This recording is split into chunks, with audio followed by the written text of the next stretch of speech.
Istilah-istilah dalam politik terkadang sulit untuk dipahami maksudnya, meskipun kita sudah familiar mendengarnya. Salah satu istilah itu adalah oposisi. Oposisi memiliki kaitan yang erat dengan partai politik. Dalam partai politik, ada yang namanya pihak lawan dan pihak kawan.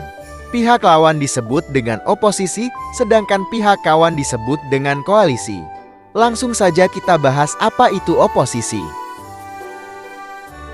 Oposisi adalah partai penentang Dewan Perwakilan dan sebagainya yang menentang dan mengkritik pendapat atau kebijaksanaan politik golongan yang berkuasa.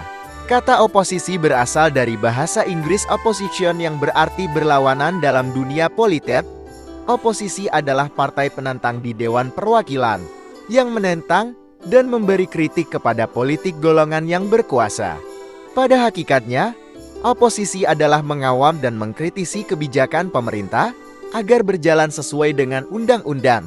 Dalam pemilu, partai yang menang akan bisa memiliki kekuasaan, sedangkan partai yang kalah akan bertindak sebagai oposa, yakni bertindak di luar kekuasaan. Oposisi bisa berupa perkataan, tindakan, ataupun bentuk masukan lainnya. Oposisi memiliki beberapa fase atau konsep. Yang pertama, oposisi seremonial. Oposisi ini memiliki makna sebagai sesuatu yang mencerminkan sikap seremoni. Seremonial sendiri bisa diartikan sebagai suatu hal yang memiliki sifat atau kesan resmi dan formal. Dalam bahasa sederhananya, konsep oposisi yang dibentuk hanya karena formalitas semata. Kedua, oposisi destruktif merupakan sebuah fase oposisi yang dimana akan berusaha untuk merusak image atau citra dari pemerintah menggunakan berbagai cara. Bahasa sederhananya itu, semua kebijakan dan keputusan pemerintah biasanya akan dikritik dan dicari kesalahannya agar bisa menyalahkan pemerintah. Yang ketiga, oposisi fundamental ideologis. Oposisi biasanya akan berusaha untuk menggulingkan pemerintah dan mendapatkan kekuasaan. Namun, oposisi bisa bertindak lebih jauh dengan mengganti semua sistem parlemen bahkan dasar negara. Dan terakhir, oposisi demokratis. Oposisi ini muncul karena publik merasa tidak puas dengan oposisi seremonial. Oposisi seremonial menyebabkan munculnya oposisi radikal dalam bentuk oposisi ideologis dan terdistorsi yang mempunyai karakter untuk menghancurkan pondasi dari demokrasi.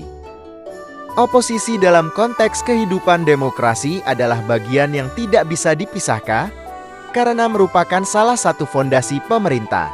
Fungsi dan peran dari oposisi dalam konteks politik kehidupan berdemokrasi antara lain: penyeimbang kekuasaan, menjaga alternatif kebijakan, dan stimulus persaingan antar elit pemerintah.